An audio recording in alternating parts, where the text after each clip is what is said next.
A few days earlier at Conford Castle, immediately after Viscount Jaden's rebellion, Raul stood inside his mansion. Spread out before him on the ground were several pieces of power armor he had obtained during the rebellion. His contracted fairy Ravel looked at the damaged armors and asked if they would be enough. Raul replied that even though they were broken, they would still serve the purpose. He reflected that the corrupted power armors were necessary for Ragnator's evolution. Thanks to Viscount Jaden allying with the Empire, obtaining them had become much easier. At that moment Karl, whose spirit was sealed within the Ragnator armor, spoke. He remarked that the energy emanating from the armors was foul and strangely familiar, resembling the power of a certain enemy. As Karl began channeling his aura, the Ragnator armor started absorbing the corrupted power armors. Raul asked what he meant by theirs. Karl explained that he was referring to demons from the demon realm. He said that the Empire's dark magic and demonic energy were remarkably similar, yet still different. He added that there had long been rumors of ties between the Empire and demons. He believed that by continuing to absorb the corrupted energy, he might eventually uncover clues. As the Ragnator armor absorbed the last of the corrupted armor, Karl suddenly fell silent in surprise. In the next instant, Ragnator deactivated on its own. Raul became alarmed, and Ravel immediately asked why he had deactivated the armor. Raul replied that he had not done it intentionally. The armor had shut down by itself. At that moment, a system window appeared before him, informing him that Ragnator had awakened and unlocked a new special ability. Back in the present, Raul activated Ragnator's special ability, Ghost Armor. At once, a full-plated duplicate of the Ragnator armor materialized before him. The system displayed its description, Ragnator's special ability, Ghost Armor. It allowed control of Ragnator's doppelganger through an independent ego. Raul realized that normally the armor's internal ego would control the doppelganger. However, that role had now been transferred to someone else. The one controlling the armor was none other than Master Karl. Karl immediately unleashed his Infinity Sword technique, cutting down several enemies with effortless precision. As he fought, Karl reflected on his past. Once, he had been trapped in a fate of eternally guarding a seal, wishing only for extinction. Now he had regained a physical form once more. When an undead attempted to sneak up behind him, Karl turned instantly and destroyed it without difficulty. He felt a deep sense of exhilaration. This was the feeling he had longed for. Nearby, McClanahan and Ezekiel watched in shock as Karl cut down the undead with overwhelming ease. McClanahan gritted his teeth and declared that they had enough corpses to summon even more undead. However, Ezekiel stopped him. He said that too much time had already been wasted and that it would be unwise to keep the main force's mage commanders waiting. Without hesitation, Ezekiel leapt down from the cliff and landed before Karl. Dark purple aura radiated from his body as he mocked Karl, saying he looked like a half-wit trapped inside discarded armor. He declared his intention to smash the armor to pieces. Karl calmly replied that he wondered whether someone accustomed to working from the shadows even knew how to fight properly. He declared that he would personally teach him what a true master's battle looked like. As the fight began, Ezekiel's skin turned red as he activated the Empire's seal and blocked Karl's sword strike. Karl immediately recognized it and remarked that Ezekiel had already activated the Empire's seal, showing that he was calm and rational. Karl then swung his sword again, forcing Ezekiel backward. He declared that he would now show his true power and rushed forward. Watching from a distance, Raul was in awe. Even though Karl was controlling only a doppelganger body, his skill as a sword master remained absolute. His Infinity Sword technique contained no wasted movement. Each strike flowed seamlessly into the next, forming fluid combinations and elegant blade lines. To Raul, it resembled a magnificent dance. However, Raul knew that Ghost Armor was a time-limited ability. He realized that he needed to finish his own battle quickly and join Karl. Around him, his knights and the monsters continued fighting the undead. Raul activated his skill and created dozens of floating swords. With a single command, he sent them flying toward the undead, destroying them instantly. He noted with satisfaction that the battle was progressing smoothly. At that rate, they would soon eliminate the enemy forces. Suddenly, an undead knight emerged from the ground behind him. Raul immediately sensed its presence and turned around. At the same time, McClanahan spoke coldly. He said that inferior knights could never properly wield divine power and that Raul's strength must be the result of a temporary blessing. He concluded that Raul himself was the source of that power and declared that he would eliminate him personally. Raul faced the undead knight without hesitation. Meanwhile, far away at the northwestern barrier, a new force arrived. It was the household army of Mark Fabien de McNeil, who had come with his knights to the battlefield. Fabien dismounted from his horse and, upon seeing Julius standing before him, respectfully greeted him. He said it was an honor to meet the Supreme Commander and introduced himself as Fabien de McNeil of House McNeil. He explained that after hearing news from the barrier, he had brought his personal knight order to assist in the war effort. Julius observed the forces standing behind Fabien and remarked that they did not quite look like knights. Fabien calmly explained that they were mercenaries he had personally hired. Although they belonged to a mercenary company, they had been trained like knights and would not act independently. Julius then turned around and began walking inside the barrier, stating that it must have been a long journey and thanking Fabien for bringing reinforcements. He invited him inside and said he would brief him on the barrier's current situation. Fabien thanked him but added that there was something he wished to ask about the ancient seal beneath the barrier. Hearing this, Julius became cautious. He said that not many people even knew a seal existed within the barrier and asked where Fabien had learned about it. Fabien replied that he simply had a personal interest in military knowledge. He asked if Julius could tell him roughly where the seal was located, suggesting that it might be wise to station troops there in advance in case of an emergency. However, Julius refused. He stated that he could not freely disclose information about the barrier's seal, even to Fabien. He assured him that the area was under strict management and that there was no need for concern. Fabien let out a nervous laugh and replied that he understood and had been worrying unnecessarily. As they moved deeper inside, Cain silently watched Fabien from the shadows, hidden from view. Meanwhile, inside the dungeon, the battle between Ezekiel and Carl continued. Ezekiel's red aura sword clashed violently against Carl's golden aura sword, sending powerful shock waves throughout the dungeon. Ezekiel gritted his teeth, gathered more aura, and swung his sword downward with tremendous force. Carl immediately leaped backward to dodge, and when the sword struck the ground, destructive shock waves spread in every direction. Carl criticized him, saying it was like placing a legendary sword in a child's hands. He said Ezekiel was not wielding the sword, but rather the sword was wielding him, and declared that he did not deserve to be called a master. Enraged, Ezekiel rushed forward and attacked again, declaring that he would see how long Carl could maintain such arrogance. His strike forced Carl backward. As he fought, Carl analyzed him. He realized that Ezekiel's swordsmanship was crude and his dark energy suffocation dense. He concluded that Ezekiel must have reached master level through some unnatural shortcut. He also realized that ghost armor would only last a few minutes at most. If time ran out before he defeated his opponent, he would disappear once again and return to being nothing more than a ghost of the past. In that moment of doubt, Carl recalled a memory from when he had trained Raul. Back then, he had told Raul that he was overcomplicating things. Raul had asked what he meant. Carl had explained that for swordsmen like them, the sword was life itself. In moments of danger, the only thing protecting their lives was the sword in their hands. So, it was best to focus entirely on that one sword. However, Raul had disagreed. He had said that while it was possible to win with a single sword, it was not always the best option. He declared that he would fight using every sword he had. Back in the present, Ezekiel charged forward and declared that it was time for Carl to become scrap metal, swinging his sword with full power. Carl dodged by leaping backward, and in that moment, he threw his sword toward Ezekiel. The sword embedded itself in the ground near him. Seeing this, Ezekiel mocked him. He said such a pathetic strike could never defeat him and declared that Carl was a fool, throwing his life away. He vowed to grind him into dust. However, at that moment Ezekiel realized something. He was not facing only one sword. Suddenly Jack, Josh, and Cain appeared around him from all directions, surrounding him. Ezekiel was shocked. He realized he had been so absorbed in the fight that he had not sensed them approaching. A sinister smile appeared on his face as he thought they were nothing more than expert-level fighters. He believed that once he released his dark energy, they would be reduced to nothing. But at that moment, the sword Carl had embedded into the ground began releasing a golden aura. The aura disrupted Ezekiel's dark energy, preventing him from releasing it properly. Ezekiel realized too late that Carl had planned this. Before he could react, Josh, Jack, Cain, and Pierce attacked him simultaneously. Their combined strike pierced through him, and Ezekiel let out a scream of pain. Carl then declared that when all his swords came together, defeat was impossible. Moments later, Ezekiel's lifeless body collapsed onto the ground. Looking down at the corpse, Jack remarked that his fingertips were tingling intensely. Josh proudly declared that he had personally helped defeat a master.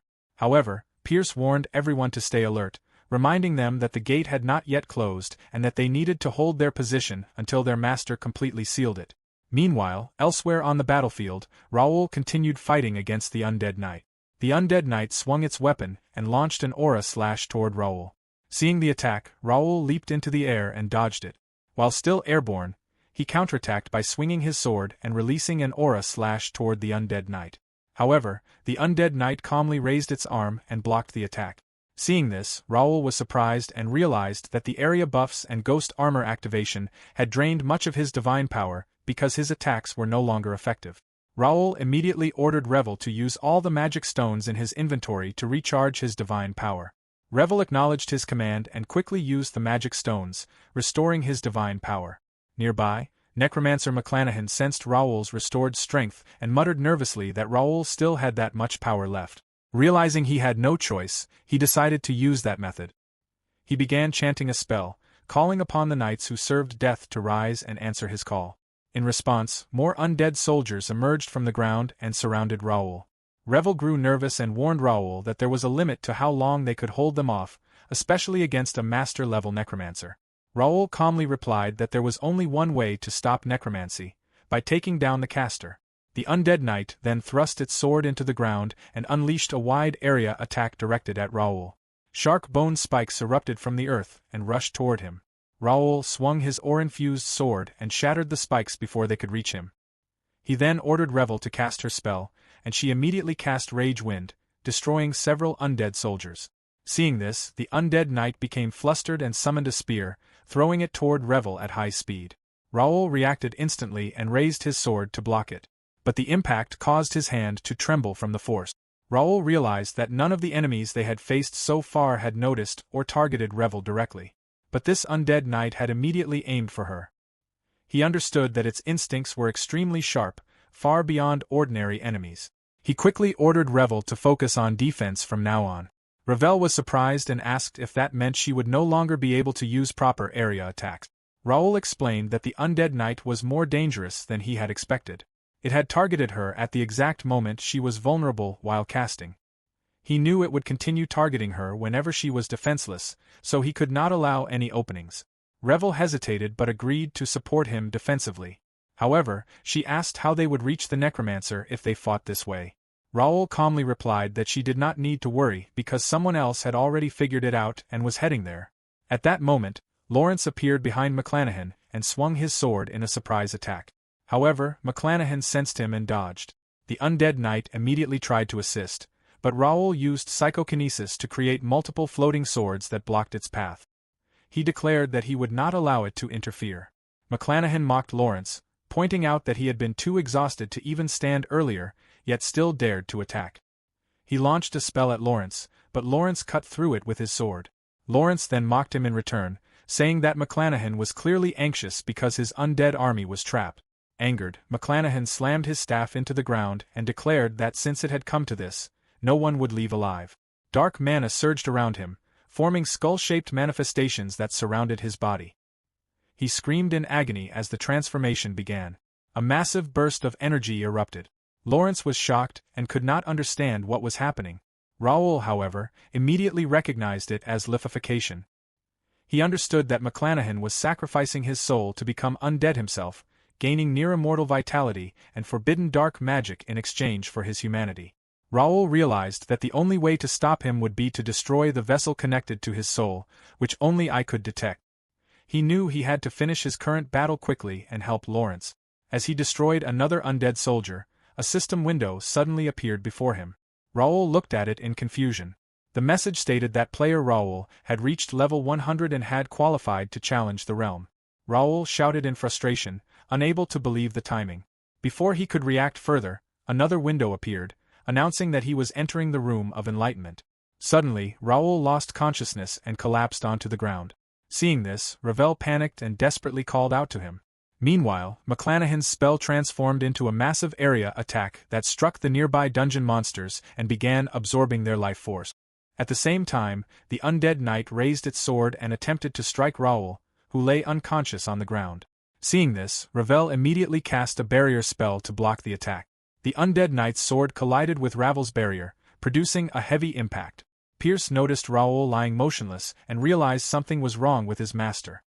He immediately shouted orders, commanding everyone not to let the enemies get close to him.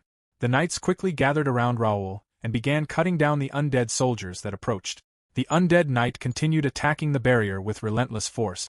As Revel maintained the barrier, she realized with growing alarm that the mana stored in the codex was draining rapidly. She understood that if Raul did not wake up soon to replenish it, she would be trapped inside the book and rendered completely helpless. She looked anxiously at Raul's unconscious body, fearing that the situation would become far more dangerous if he did not recover in time. Meanwhile, Raul entered the Room of Enlightenment. He found himself standing in a familiar space, and he immediately realized where he was. He could not believe he had returned there again. He remembered that the Room of Enlightenment was the place entered upon reaching level 100, where they fought powerful enemies to comprehend a new realm.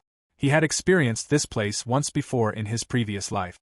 Unwilling to waste any time, Raul called out, demanding that his opponent reveal themselves. In response, several daggers suddenly flew toward him, controlled by psychokinesis. Raul reacted instantly, leaping aside to evade them as the dagger struck the ground where he had been standing. He then turned toward the direction they had come from and froze in shock. Standing before him was Bae DoHyun, his past self. Raul quickly realized that he could not manifest a man blade or aura, as though his sword abilities had been forcibly sealed in that space. Accepting this limitation, he resolved to rely on psychokinesis instead, confident that he had already surpassed his former self long ago. Meanwhile, during the night at the northwestern barrier of the continent, Fabian moved quietly through a restricted area accompanied by several hooded figures. A guard noticed their presence and recognized Fabian. He immediately warned him that outsiders were forbidden from entering the area under the Supreme Commander's orders and demanded that he leave at once. Fabian let out a nervous chuckle, but before he could respond, one of the hooded figures suddenly covered the guard's mouth and stabbed him with a dagger, killing him instantly. The guard's lifeless body collapsed to the ground. The group continued forward, silently, murdering the guards they encountered along the way until they arrived at a massive metal gate. Fabian grew uneasy and warned that leaving behind so many corpses would inevitably lead to their discovery. One of the hooded figures dismissed his concerns and ordered him to focus on his mission. He explained that once Fabian located and disabled the ancient seal, they would be able to open the gate from their side and escape through the portal. He mockingly asked whether Fabian was afraid that the suicide seal engraved on his body would be activated. A glowing red seal was clearly visible on Fabian's neck. Fabian warned them that if he were killed, his father would refuse to cooperate. The hooded figure replied casually that he had only been joking. Soon after, Fabian saw a massive white, golden gate-like structure ahead and realized that it was the Forbidden Zone's ancient seal. One of the hooded figures shoved him forward and ordered him to approach it quickly. Fabian clenched his teeth in anger and humiliation. He realized that the seal suppressed dark energy, preventing them from using their full strength. Deep inside, he swore that once he escaped, he would kill them all. At that moment, Karl arrived, weapon in hand. He saw the dead guards and declared that he had known something was wrong all along and that this had been their true objective. The hooded figures immediately rushed toward him, shouting for Fabian to disable the seal. Karl calmly assumed his fighting stance and unleashed his spear technique, Fury Wave, instantly defeating both attackers. Fabian stared in shock at the overwhelming display of power. Karl stated that it was fortunate he had remained behind as his master had instructed and declared that he would now punish his family's enemy with his own hands. Fabian grew nervous and, upon examining him more closely, recognized him. He asked if he was truly Karl and desperately tried to convince him that there had been a misunderstanding, pleading for an opportunity to explain himself. However, one of the fallen hooded figures secretly pulled out a red crystal and crushed it, proclaiming his loyalty to His Majesty, the Emperor. The crystal immediately activated the suicide seal engraved on Fabian's neck. The seal began glowing intensely. A vast amount of mana gathered around Fabian. Then, an explosion erupted. Karl was thrown backward by the blast. Coughing, he emerged from the dust and stared in horror at the devastation before him. The Forbidden Zone's ancient seal had been severely damaged. Karl muttered in shock as he realized the catastrophic consequences of what had just happened. Meanwhile, inside the Room of Enlightenment, Raul coughed up blood after being pierced by Bae DoHyun's psychokinesis sword. Bae DoHyun stood before him with a cold expression and called him disappointing. With a simple motion of telekinesis, he pulled the sword out from Raul's chest. Raul cried out in pain and coughed up even more blood. As he struggled to remain conscious, he realized that something was wrong. This Bae DoHyun was different from the one he remembered in his past life. The opponent before him was using the same powers he possessed. The spirit power gained from the circus meditation method and even the telekinetic ability obtained from the Jinx dungeon. Raul had believed that if they fought on equal footing, even with his swordsmanship sealed, he would still have a chance. Yet, he could not understand why he was losing. Bae DoHyun questioned him, asking why he had become so weak and what he had been doing all this time. Raul angrily told him to shut up and insisted that if he could use his swordsmanship properly, he would never lose to someone like him. However, Bae DoHyun calmly explained that Raul had forgotten his foundation, and that was why he could not defeat him. He asked Raul what the very thing was that had allowed him to stand at the top of all players. He reminded him that both players and NPCs alike had once feared him. As Raul tried to respond, Bae DoHyun interrupted and reminded him not to forget his true identity. He declared that Raul was not only Raul of House Ashton, but also Bae DoHyun, the greatest telekinetic. Hearing those words, Raul suddenly smiled. He realized that he had indeed forgotten something important. He understood that telekinesis was never merely a support ability for his swordsmanship. It was one of his greatest strengths. Having realized this, Raul regained his confidence and declared that they should fight properly once again. Meanwhile, in the real world, the undead forces had slaughtered most of the dungeon monsters, and Raul's knights were desperately fighting to protect his unconscious body. At the center of the battlefield, a violent storm of mana swirled around McClanahan as his body underwent its final transformation into a lich. Lawrence, who stood nearby, was forced backward by the overwhelming pressure. Pierce rushed to his side and asked if he was all right. Lawrence immediately warned him to stay back, declaring that the lich transformation was almost complete. Powerful mana shock waves burst outward, forcing both of them into defensive stances. Moments later, McClanahan stepped forward. His transformation was complete. His body had become that of a lich. Filled with ecstasy, he declared that the power he had long desired was finally his. Lawrence refused to hesitate. He charged forward and unleashed a powerful mana slash that struck the lich directly. However, the lich remained completely unharmed. It laughed mockingly and stated that such attacks could never scratch its body. Pierce asked in disbelief if it was truly useless. In response, the lich raised his wand and cast a spell. A magic circle appeared above Pierce, and deadly mana attacks rained down toward him. Pierce froze in terror, unable to react. Lawrence immediately intervened and destroyed the spell with a mana slash, saving him. But immediately afterward, Lawrence coughed up blood, his body showing clear signs of strain. Pierce realized the truth. Lawrence's mana was unstable.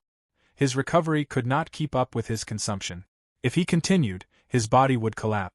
Pierce desperately begged him not to overexert himself and declared that he would take over. Drawing his bow, he fired an arrow that pierced straight through the lich's skull. Yet, the wound regenerated instantly. Both of them froze in shock and frustration. Lawrence muttered that it was impossible. As long as the lich's soul-bound catalyst remained intact, they could never truly defeat him. Despair filled his mind as he wished he had been stronger. The lich laughed cruelly and declared that this place would become their grave. He promised to kill them in the most painful way possible. Then his gaze shifted to Raul's unconscious body. He declared that Raul would be the first sacrifice. The lich cast a devastating spell toward him. Revel immediately created a barrier around Raul, but she could tell that her barrier would not be enough to stop it. The lich coldly declared that he would erase Raul. Jake and Kane, who stood nearby, could only watch in horror. Revel desperately begged Raul to wake up. A massive skeletal construct formed from mana and unleashed a beam of destruction toward him. The attack struck, and a massive explosion consumed the area. But when the dust cleared, Raul was still standing. He was completely unharmed. His radiant aura burned brilliantly around him, releasing holy energy. The lich stared in shock. Raul calmly reassured Revel that he had arrived in time. Then he raised his hand, summoning several golden blades of energy around him. With calm confidence, he prepared to test his newly realized power. Sometime earlier, in the Room of Enlightenment, Raul finally felt a sense of completion. After enduring dozens of battles, he had at last managed to achieve a draw. He realized that if he had focused solely on being Raul the Swordmaster, he would never have reached this point, even if he had died and returned countless times. At that moment, a system window appeared before him, displaying a message of congratulations for passing the Room of Enlightenment. It informed him that he now possessed all the qualifications required to ascend to a higher realm. Soon after, a set of golden gates materialized before him and slowly opened. With a faint smile, Raul remarked that everyone must be waiting anxiously, and he stepped forward without hesitation. In the present, a skeleton knight charged toward Raul stood firm, his expression turning serious as a golden aura radiated from his eyes. He unleashed an overwhelming wave of holy energy pressure, forcing the skeleton knight to drop to its knees while the surrounding skeletons collapsed onto the ground. Observing this, Raul calmly questioned whether the knight intended to keep resisting and wondered how long it could endure. He then intensified the pressure. In response, the skeleton knight forced itself forward and lunged at him. Raul, maintaining a composed expression, delivered a single powerful punch. The blow struck true, and the skeleton knight's body began to shatter. Watching from afar, the Imperial Necromancer McClanahan, now transformed into a lich, muttered in astonishment that a skeleton general had been subdued in a single strike. Revel turned to Raul and acknowledged that he had finally succeeded. Jake congratulated him on his achievement, while Kane expressed that he had always believed in Raul's success. Raul smiled and thanked them all for holding out. He acknowledged that their efforts had prevented the situation from worsening. Turning his attention to the lich, he declared that it was time to conclude matters in the Forbidden Zone and return. Without delay, he rushed forward. Seeing this, the lich shouted arrogantly, declaring that Raul was still alone and that he himself was a masterclass lich. He launched a spell, but Raul effortlessly blocked it with a holy barrier. Revel warned that they had run out of mana stones to replenish holy power and that they needed to finish the battle quickly. Raul asked if there was enough holy power left for one decisive strike. Revel confirmed that a single blow would be possible. With a confident smile, Raul declared that it would be enough. He raised his fist, gathering immense energy, and struck the lich. His punch collided with the lich's skeletal form, sending fragments scattering. The lich scoffed internally, believing the attack to be futile. It was thought that no matter how much holy power was concentrated, a mere punch could not harm its body. Mocking Raul as a clueless novice who had only just become a master, it is prepared to unleash a counterattack. At that moment, Raul's older brother called out to him in concern. Meanwhile, Raul quietly muttered that he had found it. The lich was momentarily confused, but its shock quickly turned to horror. Raul had identified the vessel connected to McClanahan's soul. He explained that the presence of numerous overlapping souls had made it difficult to locate, but now that he had found it, there was no escape. With a final farewell, Raul destroyed the vessel. The lich screamed in despair as its form began to disintegrate, lamenting the loss of its immortality and infinite knowledge. Moments later, it vanished completely. Immediately after, a system window appeared once more, announcing the completion of the main quest, Defense of the Forbidden Zone. It confirmed that the invaders had been repelled and the barrier suppressing the dimensional gate had been protected. It also noted that an ally from the Temporary Alliance now held goodwill toward Raul. Shortly afterward, Raknisha, the great chief of the Naga tribe, approached Raul. He addressed him as a young and brave human warrior and explained that he had come to deliver a message. Although contact with humans was usually forbidden, his actions had allowed the Naga to protect their sacred land and people. On behalf of the tribe, he expressed their deep gratitude. Raul responded that he was equally grateful, stating that without the Naga tribe's assistance, he would not have been able to save his brother's life. Raknisha then explained that once their barrier resumed full operation, the ominous gate would soon be sealed again. With their commander defeated, the remaining enemy forces had lost their morale. She instructed Raul and his group to leave the cleanup to the Naga and withdraw safely. Raul accepted the offer with appreciation. At that moment, Josh hurried over and urgently informed them that they had discovered a transfer gate installed by the Empire within a cave. The destination coordinates, he revealed, were set to the wall. The revelation shocked everyone present. Hearing this, Raul's expression darkened as he wondered whether the Empire still had a hidden scheme in motion. He questioned what could be happening at the wall and what danger awaited them next.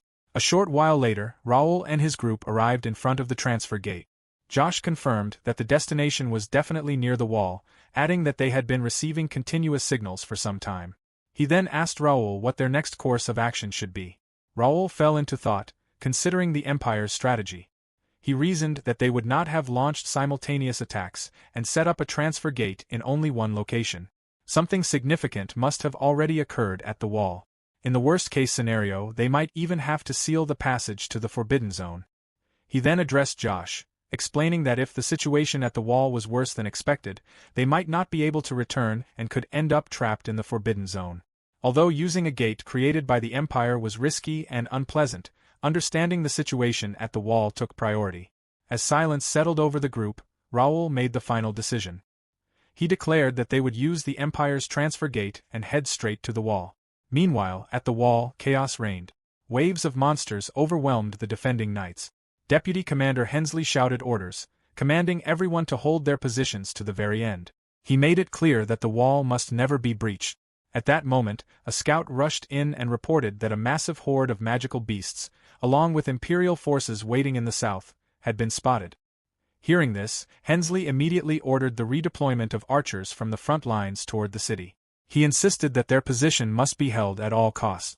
Even as frustration toward the Empire burned within him. As his gaze shifted toward a distant temple, a sense of dread filled him. Even without seeing it clearly, he could feel an overwhelming concentration of demonic energy emanating from within. He noted that the inner barrier and protective magic circle were still functioning. But if an entity of sufficient power entered, it would only be a matter of time before everything collapsed. Should that happen, not only this battlefield, but the entire continent could be consumed by catastrophe. Realizing the gravity of the situation, Hensley concluded that they needed the commander-in-chief and reinforcements to arrive as soon as possible. Until then, the defensive line had to hold. He shouted once more, ordering everyone to tighten their formation and defend the wall, even at the cost of their lives. The knights continued their desperate battle against the relentless tide of monsters. On a nearby mountain cliff, a group of Imperial mages stood beside an active transfer gate. Their leader observed the ongoing battle and mockingly remarked on the defenders' determination. He noted that with the walls, the ancient seal now broken, their resistance was ultimately futile. He reflected on how troublesome the ancient seal's overload system had been. That system supplied mana to designated knights within the wall's range, granting them power capable of threatening even superhuman beings. It was the reason the wall had once been considered impregnable. However, with the seal destroyed, it could no longer sustain such immense mana consumption.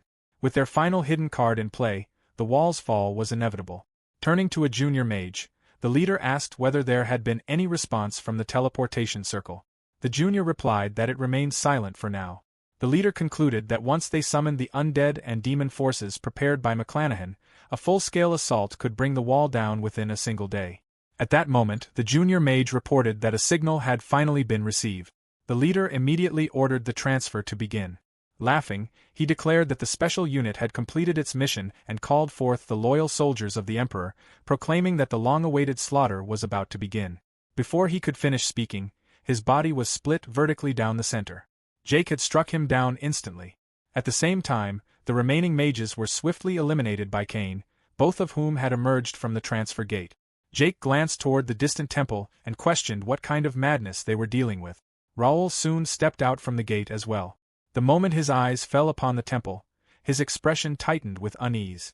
He immediately recognized it as a demon god temple and wondered if it had emerged from the dark gate. Realizing the severity of the situation, he concluded that things were far worse than he had anticipated. Just then, a message from Cain appeared in the guild chat. Cain expressed relief that Raul had finally received their communication. Raul was momentarily surprised before reading further. Cain apologized, admitting that he had failed to protect the wall properly and that the ancient seal had collapsed. Raul reassured him, telling him not to blame himself too much. He pointed out that the Empire would never have fought fairly in the first place. He then asked about the current situation inside the wall. Cain replied that according to reports, the Imperial army numbered at least 30,000. They had joined forces with the monsters that had crossed through the gates and were waging a war of attrition. The commander-in-chief was urgently sending messengers to gather all forces back to base. Hearing this, Raul reflected on his past life, wondering if everything had fallen into ruin back then because of this very incident. He then asked Cain whether he had heard anything about a floating castle. Cain replied that he had not received any information that far. Raul analyzed the situation further. He understood that demons who descended into the world could not use their full power immediately. They required demonic energy, which took time to spread from the Dark Gate. The most efficient method for them was to summon a demon god temple from the demon realm, turning the surrounding area into demonic territory. With that realization, it became clear where he needed to go. Turning to his older brother, Raul asked if he could entrust him with command of the night order. His brother questioned what he meant. Raul explained that he intended to head straight for the demon god temple. The knights immediately objected, insisting that it was too dangerous for him to go alone and declaring their intention to follow him. However, Raul refused. He emphasized that the main base was in grave danger and that they needed to support the rest of the Night Order under Kane's leadership to defend the wall. He added that their father and brother, who had received Sir Julius's message, would arrive soon. Until then, they needed to hold their ground. He reminded them that they were his trusted knights. Hearing this, they clenched their teeth and accepted the responsibility, assuring him that they would not fail. With that, Raul turned away and told them he would leave this side in their hands. Without hesitation, he declared that it was time to deal with the monstrosity ahead. Accompanied by his contracted fairy, Ravel, Raul began walking toward the demon god temple. At that moment, Raul unleashed his radiant aura and brilliant golden wings manifested on his back. With a powerful leap, he soared into the air and began flying straight toward the temple. As they approached, Ravel sensed the overwhelming presence emanating from within and remarked that the cold dark energy could only be one thing. Raul confirmed her suspicion, stating that it was the immense demonic energy released by the demon god temple. While flying, Raul reflected on the phenomenon known as the demonification of the temple. The structure, having crossed through the dark gate, absorbed the surrounding mana and converted it into demonic energy. He realized that even to restore the overload system, the demon god temple had to be destroyed. However, they lacked the necessary information to conquer it. His master had yet to respond, likely still recovering, and beyond this point lay an unfamiliar part of the connected world. For a moment, doubt crept into his mind as he wondered whether he could truly accomplish this alone. Noticing his unease, Revel reassured him. She reminded him of everything they had already achieved together and expressed her unwavering confidence that they would succeed once again. Even in uncertainty, she urged him to trust in their bond and continue fighting side by side. Raul looked at her and thanked her sincerely. Regaining his composure, he declared that it was time to see just how formidable their guest truly was. Upon entering the temple, they were met with a horrifying sight. The corridors were covered in thick coagulated blood. Ravel instinctively covered her nose, overwhelmed by the oppressive demonic energy saturating the area. As Raul observed his surroundings, he sensed the presence of a barrier. He noted that minor spatial expansion spells had been cast within the temple, but beyond that, there was an unsettling distortion in the space itself. He questioned what kind of ability could create such an effect. Suddenly, one of the blood clots exploded. Raul reacted instantly, raising his sword to block, but Ravel was faster, casting a protective shield that absorbed the blast. A voice echoed through the temple, laced with irritation. The demon complained that he had been enjoying a rare moment of leisure before being disturbed. Seated on a throne at the top, the demon smiled coldly and mocked the intruders as rude and uninvited guests. At his will, the blood throughout the corridor began to move. He muttered that anyone who dared to disturb Count Forsus Rest deserved punishment and pondered how best to kill them to improve his mood. In response, Raul activated his psychokinesis trait and shattered the glass the demon held in his hand. The demon's smile widened, expressing amusement at the unexpected trick. As the demon advanced, Raul immediately launched an aura-infused slash. However, the demon manipulated the surrounding blood to form a barrier, effortlessly blocking the attack. Raul was momentarily surprised. Ravel quickly asked if he had noticed the same thing. Raul confirmed that he had and stated that he believed he understood the source of the demon's power. He concluded that the strange distortion they had sensed earlier came from the blood itself. The entire space was saturated with demonic energy, and the demon was using the blood as a medium to neutralize incoming attacks. Revel added that demons often possessed unique traits based on their bloodline, and this one appeared to specialize in blood manipulation. Despite not having fully regained his original power after crossing the gate, he was already incredibly strong. The demon chuckled, acknowledging that Raul was far more troublesome than he had expected, especially given the unfavorable environment. Raul reflected on his past life memories, realizing that even with that knowledge, he had never encountered a demon like this before. In his previous life, the wall had already been destroyed by this point. He wondered what kind of power could have eliminated a creature like this, along with an entire region such as Corpse Road. The demon, noticing Raul's distraction, grew irritated and accused him of being disrespectful. As he spoke, he gathered blood into his hand, preparing another attack. In response, Raul created multiple swords and launched them at the demon. Once again, the demon blocked the attack with his blood barrier. As the clash unfolded, blood splattered like rain across the ground, only to flow back and rejoin the demon moments later. Impressed, the demon admitted that it had been a long time since a human had lasted this long against him. He remarked that Raul seemed far more useful than the insignificant Imperial soldiers and offered him a proposition: swear loyalty, and he would make Raul the king of this domain. Raul scoffed at the offer and rejected it outright. He stated that the demon was nothing more than a subordinate acting under the Emperor of the Cronan Empire, and that this entire invasion had been carried out under the Emperor's orders. Hearing this, the demon's expression twisted with anger. He declared that the Emperor was merely a human and questioned how a mere human could command a noble of the great demon realm. Raul was taken aback by this revelation. Even in his past life, information about the Emperor had been tightly guarded and never revealed. However, the demon, now visibly enraged, began gathering the scattered blood once more. He admitted that he had been unnecessarily provoked by a trivial human and decided there was no longer any reason to show mercy. Raul responded coldly, stating that although he had not expected much, he still found the demon disappointing, a mere servant of the Cronan Empire. With that, the demon amassed a massive quantity of blood around himself, preparing a devastating attack. Raul steadied himself, taking a firm stance in response. As the demon unleashed the attack, Raul immediately cast a protective shield around Raul, blocking the incoming wave.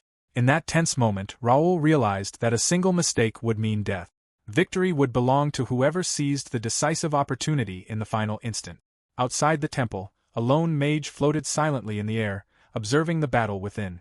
Watching Raul press forward, he quietly remarked that this must be Gray's chosen path and expressed hope that his faith in Raul was not misplaced. Meanwhile, outside the wall, the deputy commander Hensley and his knights were restrained by a demon, forcing them to drop their weapons. Hensley, his body trembling, struggled to stand upright as the demon restraining them mocked him, declaring that without the power of the artifact, he was nothing, yet still clung on stubbornly. As it spoke, the demon gathered dark energy, preparing to strike him down.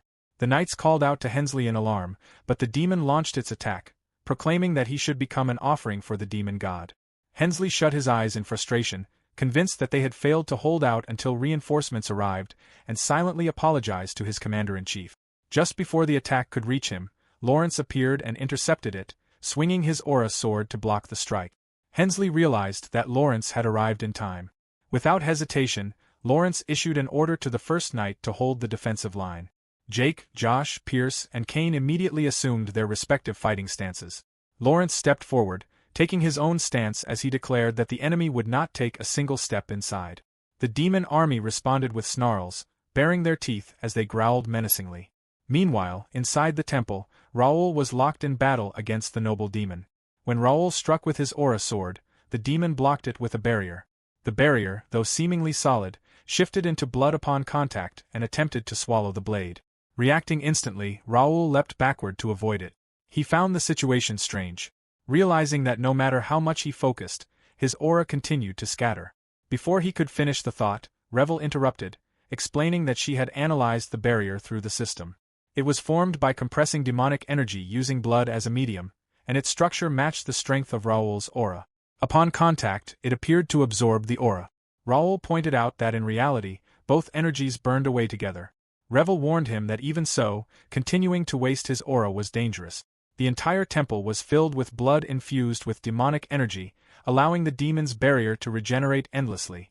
While Raul had no reliable way to recover the aura he expended, Raul acknowledged the disadvantage, admitting that, despite reaching the master level, the current situation was unfavorable. However, he insisted that even the weak had their own way of fighting. With renewed resolve, he charged forward again, striking the barrier repeatedly with his aura sword while simultaneously creating multiple blades through psychokinesis. The demon regarded his efforts with disdain, believing the force of blood surrounding it to be a flawless barrier with no weak points. It concluded that attacking from all directions would only drain Raul's aura without weakening the defense. Then, gathering blood from all directions, the demon formed countless spikes around its barrier and declared its intent to pierce Raul's body. The spikes shot forward, but Raul definitely evaded the initial barrage. The demon pressed the attack, cornering him while mocking that his skill did not match his arrogance and that his fate was of his own making. Raul, however, only smiled and questioned whether gathering such a large amount of blood at once was truly wise. He released more of his aura, blocking the incoming attacks and prepared a counter-strike while signaling to Ravel that it was time. The demon grew confused by his reaction. At that moment, Ravel began chanting, forming a massive magic circle before unleashing a rapid freeze spell at the demon. The demon recognized the power of the elemental magic and attempted to reinforce its barrier. But to its shock, the blood barrier froze instantly and began to crack and shatter. It realized too late that the demonic energy it had condensed had been neutralized all at once. Its attention snapped back to Raul, who was already preparing his next attack. Stunned and angered, the demon could only mutter in disbelief at his audacity. Raul raised his sword calmly, declaring that Phase 1 had ended and Phase 2 had begun. Decades ago, a great war broke out due to the Empire's invasion, plunging the Connect continent into devastation. As the conflict raged on, the four kingdoms were pushed to the brink of destruction, and their citizens suffered endlessly amidst the chaos. Yet, even in the depths of despair, hope emerged. Heroes shining like light in the darkness sacrificed their lives to bring down the Empire's leadership, and at last, peace was restored to the continent. However, that peace was not without warning. 3 sages known as White, Black, and Grey cautioned that the calm was only temporary and that vigilance must be maintained. Having witnessed countless deaths and the continent engulfed in flames during the prolonged war, they urged the kingdoms to prepare for the Empire's inevitable return. Their proposal was accepted by the Alliance, and a grim contingency was set in motion. Beneath the Wall and Corpse Road, the 3 great sages established a final safeguard. If activated, the death energy hidden beneath Corpse Road would erupt across the entire region, creating an artificial forbidden zone where no living being could enter for at least 3 years, a devastating detonator designed to halt any invasion. Even at the cost of countless soldiers and superhumans defending the wall. And even if it led to universal condemnation, this measure stood as the last line of defense. By the firm insistence of Great Sage Black, the switch to this detonator was entrusted solely to him. Thus, when the Empire's invasion began, and the wall vanished without a trace, the truth behind it lay in this very plan. In the present, the mage observing the battle between Raul and the demon within the temple was none other than Great Sage Black himself. In his hand, he held the switch of the detonator, which had begun to tremble, leaving him momentarily confused. Meanwhile, at the wall, the First Knight Order clashed fiercely against the demon forces. Amid the battle, one of the knights reported to Kane that scouts had discovered Imperial forces stationed behind their base, believed to have arrived through a transfer gate. Kane immediately questioned their size, only to be told that their numbers were too vast to estimate. It was also confirmed that an Imperial demon general stood at the forefront. With their forces already struggling against the demons, the addition of Imperial troops threatened to overwhelm them completely. In response, Kane raised his voice and rallied the knights, declaring that Master Raul was fighting the enemy of the demon god temple alone. As the knight order that followed such a man, they were to inherit his will and fight with unwavering courage. His words ignited their spirits, and the knights roared in unison, lifting their weapons as their morale surged. Nearby, Lawrence advanced and struck at the demon royal with his aura sword, only for the attack to be blocked by a wall of dark energy. At that moment, Jake, Josh, and Pierce launched a coordinated assault from behind, but the demons sensed their approach and smiled, releasing a surge of demonic energy. It counterattacked, forcing them to defend and halting their advance. Turning toward them, the demon mocked their resistance, pointing out the overwhelming demonic energy saturating the battlefield and declaring that the situation had already shifted beyond their control. As its power intensified, the surroundings warped into a dark domain formed by its energy. From within that darkness, a demon suddenly emerged behind Josh, but Pierce reacted instantly, firing an arrow that destroyed it before it could strike. He warned the others to remain vigilant, as enemies could appear from anywhere. Observing the situation, Lawrence realized that their opponents had grown significantly stronger, likely due to the influence of the demon god temple. The shadowy barrier surrounding them was not only grotesque, but also a calculated method of restraint. He understood that reckless attacks would only endanger their allies, and that the key to turning the tide lay in recognizing shifts on the battlefield faster than their enemy. The scene then shifted back to the temple. There, Raul's sword had pierced the demon's chest. Yet, the creature forced the blade back as it gathered blood to restore its strength. Raul gritted his teeth, realizing that the demon still had reserves. However, the nature of the energy had changed. It was now drawing upon its own blood, increasing its purity and control. The demon laughed maniacally, mocking Raul for revealing his trump card and questioning what he could do next. Raul retreated, creating distance between them, and calmly pointed out that the demon no longer seemed capable of using the barrier it had once boasted about. The demon dismissed the concern, claiming it no longer needed such a defense to tear him apart. Raul, however, understood the implications. A demon using its own blood would possess far greater control, rendering conventional aura blades ineffective. His gaze briefly shifted to the Ragnator armor, and he felt a flicker of unease, knowing that with just a little more time to recover his holy power, the battle could have ended differently with his master's aid. Ravel called out to him, snapping him back to the present. Raul sealed himself, abandoning any lingering regret and resolving to overcome the situation with everything he had. Acknowledging that he had grown complacent, he reminded himself that real battles were inherently brutal. With renewed determination, he declared that it was time to go all out and confront the enemy head-on. The demon showed a hint of surprise as Raul unleashed his power, forming a multitude of weapons in the air, each one ready to strike at his command in an instant.